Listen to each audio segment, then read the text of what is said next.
इन्ना नहनु नज़्ज़लना ज़िक्रा व इन्ना लहू लहाफ़िज़ून। इस कुरान को हमने नाजिल किया है। और बाज़ उलमा कहते हैं कि यहाँ जिक्र से मुराद सिर्फ कुरान नहीं है बल्कि पूरी शरीयत है। इन्ना नहनु नज़्ज़लना ज़िक्र व इन्ना लहू लहाफ़िज़ून। मेरे बंदो, इस दीन को नाजिल करने वाले हम हैं, इस शरीयत को नाजिल करने वाले हम हैं और इसकी हिफाजत भी हम ही करेंगे।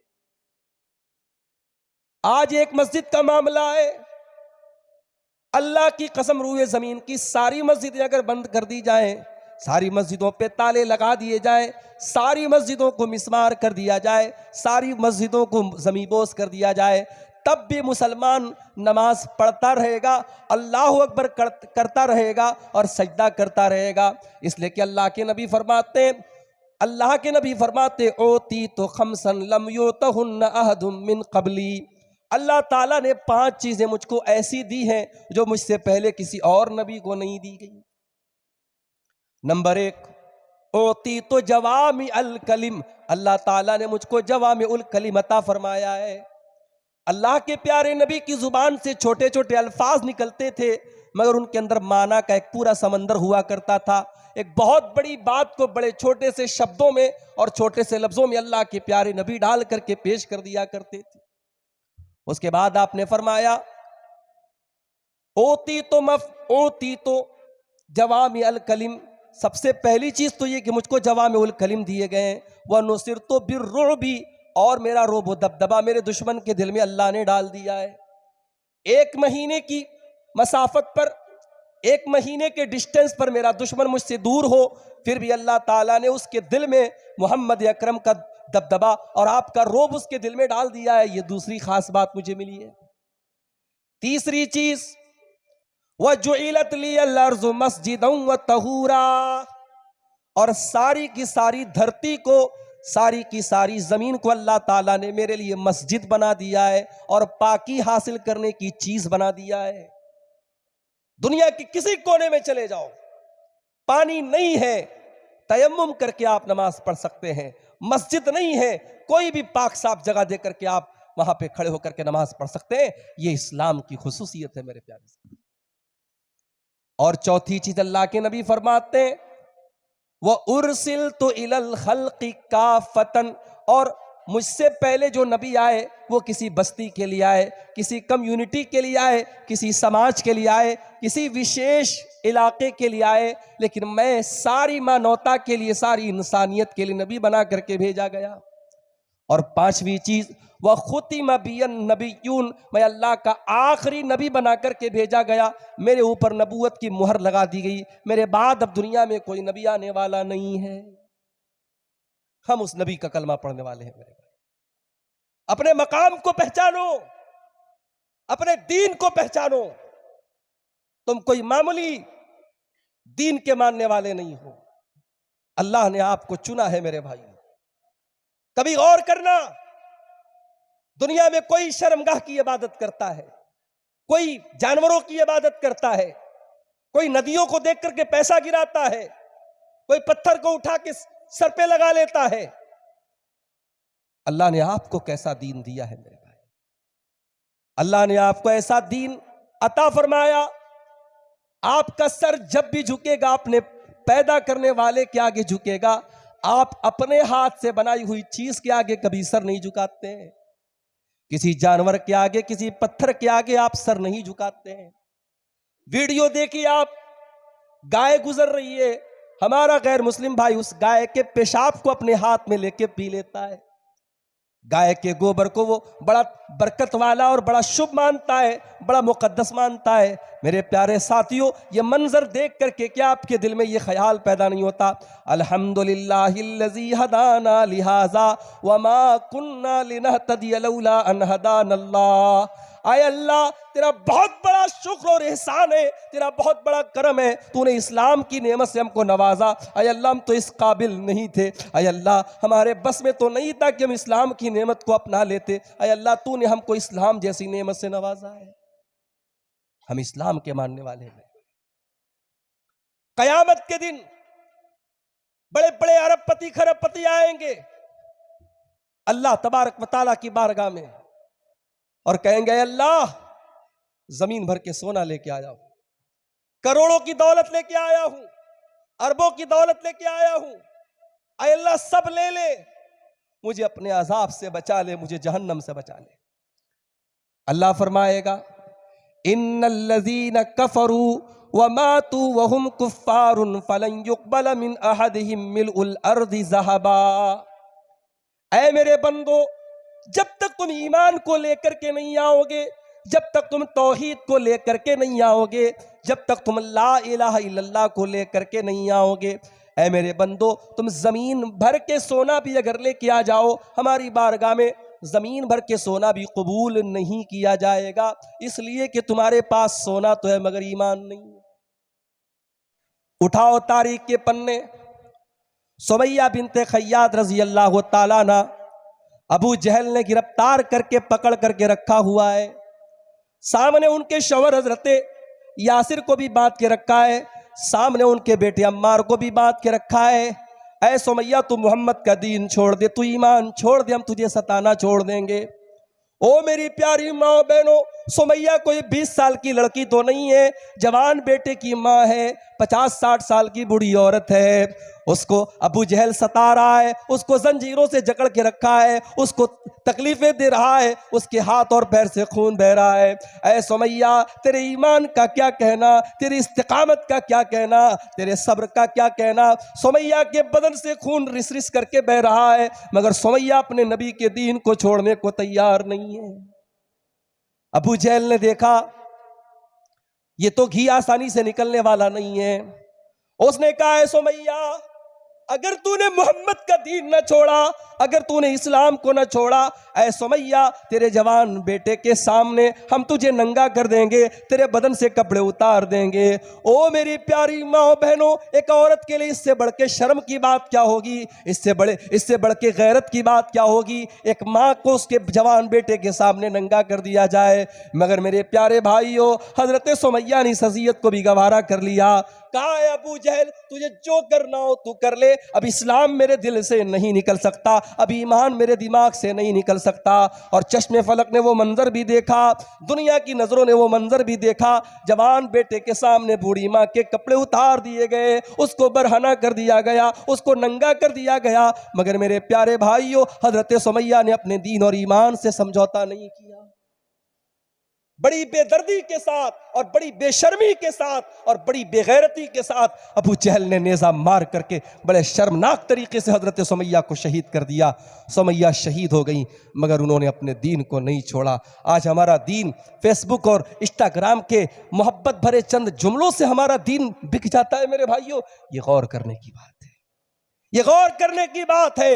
अल्लाह का अजाब ऐसे ही नहीं आ रहा है, ये मुसीबतें ऐसे ही नहीं आ रही है। और सीमांचल से लेकर नॉर्थ से लेकर के साउथ तक और पूरी दुनिया में आज हम जलीलो खार इसीलिए नहीं हो रहे हैं, आज हमारा ईमान वाकई में कमजोर हो चुका है। आज अपने हालात को हम देखते हैं तो हमें प्यारे नबी की वो हदीस याद आती है। अल्लाह के प्यारे नबी फरमाते हैं, यूशिकुल उमम वन तदा अलैकुम कमा तदालकलतु इला कसातिहा। ऐ मुसलमानों, तुमसे पहले की उम्मतें तुम्हारे ऊपर टूट पड़ेंगी। वो जमाना तुम पर आने वाला है जब सारी कौमें तुम पर टूट पड़ेंगी। कमा तदालकलतु इला कसातिहा, जैसे भूखे लोग दस्तरखान पर बारी बारी टूट पड़ते हैं। साहबा ने कहा मिन क़िल्लतिन नाहनु यौमइज़िन या रसूल अल्लाह, अय अल्लाह के रसूल, क्या उस वक्त हमारी तादाद कम होगी? आपने फरमाया अल्लाह बल अंतुम यौमइज़िन कसीर, तुम्हारी तादाद तो बहुत ज़्यादा होगी। वलाकिन्नकुम गुताउन का गुताइस सैल, लेकिन तुम पानी के ऊपर जो झाग होता है, सैलाब के पानी के ऊपर जो झाग होता है, तुम झाग की तरह हो जाओगे। तुम्हारी कोई वैल्यू ना होगी, तुम्हारी कोई ताकत ना होगी। तुम देखने में बहुत सारे नजर आओगे, मगर हाथ लगाते ही जैसे झाग खत्म हो जाता है, तुम खत्म हो जाओगे। कभी गौर करना, पानी के ऊपर जो झाग होता है ना, देख के क्या लगता है जितना पानी उतना झाग है, मगर उस झाग में क्या, उसकी औकात क्या होती है? उसको हाथ लगाओ खत्म। और झाग का अपना कोई वजूद नहीं होता, पानी जिधर जा रहा है झाग उधर जा रहा है। अल्लाह के नबी ने कितनी प्यारी मिसाल दी, मुसलमानों तुम सैलाब के झाग की तरह हो जाओ।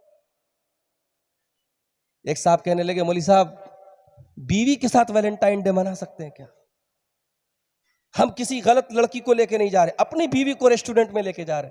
तुझे 14 फरवरी की तारीख ही क्यों मिली है? तो 15 को भी तो लेके जा सकता है।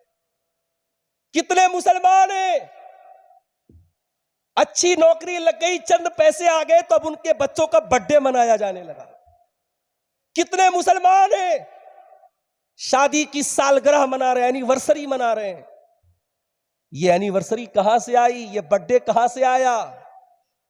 बच्चे को चॉकलेट पसंद है, कभी भी दिला दो चॉकलेट। बीवी को केक पसंद है, कभी भी केक खिला दो। ये साल का तुमने दिन क्यों खास किया? ये पता है कहां से आया?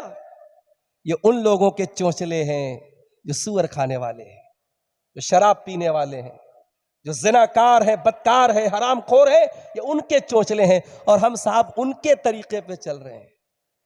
इसीलिए अल्लाह के नबी फरमाते लतत्तबिउन्न सुनन मन कान क़ब्लकुम, तुम जरूर अपने से पहले के लोगों के तरीके पर चलोगे। शिब्रम बेशिब्रिन व ज़िराम बेज़िराइन, अगर वो एक बालिस्त चलेंगे तो तुम भी एक बालिस्त चलोगे, अगर वो एक हाथ चलेंगे तो तुम भी एक हाथ चलोगे। हत्ता लौ सलकू जोहरा दब्बिन लसलकतुमू, तुमसे पहले की कौमें अगर किसी बिल में चली जाए, किसी जानवर के बिल में सुराख में चली जाए, तो तुम इतने पागल हो, इतने अंधे हो जाओगे उनकी तकलीफ में, उनके पीछे तुम सुराख के अंदर चले जाओगे। अल्लाह के नबी ने फरमाया कि तुम सैलाब के ऊपर जो झाग होता है उस झाग की तरह हो जाओ।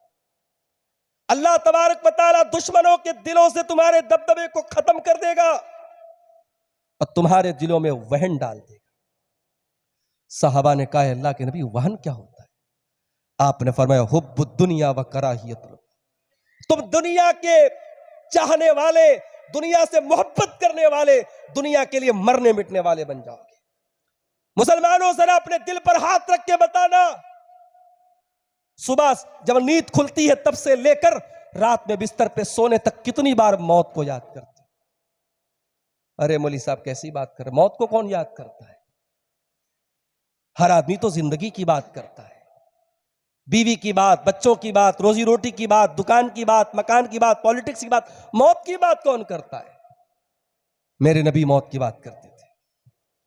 मेरे नबी रात को सो करके उठे, उम्मे हबीबा कहती अल्लाह के नबी रात को सो करके उठे, घबराए हुए, चेहरा बिल्कुल खौफ से पीला पड़ा हुआ है, बिल्कुल घबराए हुए अल्लाह के नबी उठते और कहते हैं, अय्युहन्नास, ओ लोगों कान खोल करके सुन लो, उज़्कुरुल्लाह, ओ लोगो अल्लाह को याद किया करो, ओ लोगो अल्लाह का जिक्र किया करो। जाति साखा, ओ लोगो जाति राजिफा तत्बउहर रादिफा, कप कपा देने वाली कयामत आने वाली है। जाल मौतो भी माफी, ओ लोगो मौत तुम सबको आने वाली है और मौत के बाद का मंजर तुम सबको देखना है। हमारे नबी तो मौत को याद करे, सहाबा तो मौत को याद करे, सहाबा तो आखिरत की फिक्र करे, और हम तो दुनिया के लिए मरे मिटे जा रहे हैं। सुबह से लेकर शाम तक दुनिया के लिए हाय दुनिया किए चले जा रहे हैं। हुब्बुद दुनिया, तुम दुनिया से मोहब्बत करने लगे। मेरी माँ और बहनों, कभी मौका मिले तो अपने नबी की बीवियों की जिंदगी को भी पढ़ लेना, उन्होंने कैसी जिंदगी। आज तो तुमने शौहर से कहा गोश्त ले आओ, शौहर बेचारा किसी वजह से गोश्त ना ले आया तो 4 बातें शौहर को सुना देती। तुम्हारी बहन की शादी है, तुमने कहा मार्केट में, अररिया की फॉरबिसगंज की मार्केट में तुमने कहा ये 5000 का कपड़ा है मुझे दिला दो। शौहर की बेचारे की तनख्वाह नहीं मिली है, पैसा नहीं मिला है, मजदूरी नहीं मिली, उसने कहा चलो बाद में दिला देंगे। तुम्हें गुस्सा आ गया। तुम तो एक ड्रेस पर कॉम्प्रोमाइज करने को तैयार नहीं, तुम तो एक कपड़े और एक खाने पीने की चीज पर समझौता करने को तैयार नहीं हो। मेरे नबी की बीवियों ने अपने शौहर के साथ कैसे दिन काटे हैं मेरे भाई। अल्लाह के नबी की प्यारी बीवी हजरत आयशा फरमाती हैं, 2-2 महीना गुजर जाया करता था, हम 3-3 चांद देख लिया करते थे। वमा यूक़दु फ़ी अबियाति रसूलिल्लाहि सल्लल्लाहु अलैहि वसल्लम नार, अल्लाह के नबी के घर में चूल्हा न जलता था। 2-2 महीने तक अल्लाह के नबी के पूरे घर वाले और आपकी पूरी फैमिली खजूर खा खा करके और पानी पी पी करके गुजारा किया करती थी। ये उस उम्मत की माओं का हाल है।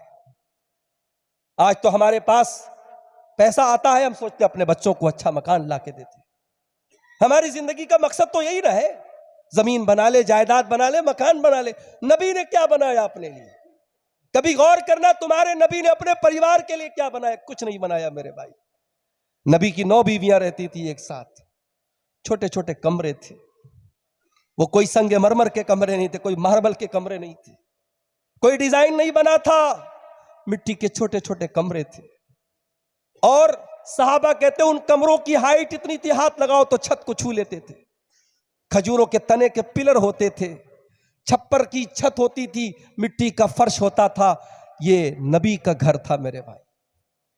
हमारे घरों में माशाअल्लाह मार्बल बिछा है, टाइल्स लगी है, हमारे घरों में सब कुछ है, मगर मोहम्मद अकरम के घर में कुछ नहीं था, मिट्टी का घर था। मगर ये घर इतना बरकत वाला था, उसमें जिब्रील आते थे, उसमें कुरान उतरता था, उसमें दिन रात अल्लाह की रहमत उतरती थी। हमारे घर में कहां से अल्लाह की रहमत उतरेगी? किसी के घर में कुत्ता रखा है, किसी के घर में तस्वीरें रखी है, किसी के घर में गाना बज रहा है, किसी के घर में रात में मोबाइल पर गंदी फिल्में देखी जा रही हैं। हमारे घर में सब कुछ है, अल्लाह की बरकत और अल्लाह की रहमत नहीं आती मेरे भाई। हुब्बुद दुनिया व कराहियतुल मौत। मुसलमानों, तुम दुनिया से मोहब्बत करने लगोगे और मौत से नफरत करने लगोगे। मेरे नबी ने कभी दुनिया से मोहब्बत नहीं की मेरे भाई। चटाई पे आप लेटे हुए, तिरमिजी की रिवायत है, चटाई से आप उठते, आपकी पीठ पर चटाई के निशानात पड़े हुए हैं। साहबे किराम ने कहा, अल्लाह के नबी, लवित तखजना लकवितान, आप हमें इजाजत दे दे, हम आपके लिए गद्दे का इंतजाम कर दें। आपने फरमाया, ऐ मेरे साहबा, माली वली दुनिया, मेरा दुनिया से क्या लेना देना है। मा अना इल्ला करा के बिन इस्तज़ल्लता तशजरतिन सुम्मा राह फतरकहा। ऐ मेरे साहबा, मैं तो दुनिया में एक मुसाफिर की तरह आया हूँ, एक परदेसी की तरह आया हूँ। परदेसी किसी दूसरे शहर में जाता है, किसी पेड़ के नीचे आराम करता है, उस पेड़ को वो आराम गाह तो बनाता है, कुछ देर आराम तो करता है, जब तक धूप निकली है तब तक वो आराम करता है। सुम्मा राह फतरकहा, कहा फिर अपनी मंजिल की तरफ चला जाता है। ओ लोगों, ये दुनिया मेरी मंजिल नहीं है, वक्ती आराम करने की जगह है। ये सबक दिया था हमारे नबी ने। हमने दुनिया को सब कुछ समझ लिया। शायर कहता है, जगह जी लगाने की दुनिया नहीं है, ये इबरत की जा है, तमाशा नहीं है। दुनिया से दिल न लगाओ मेरे भाई।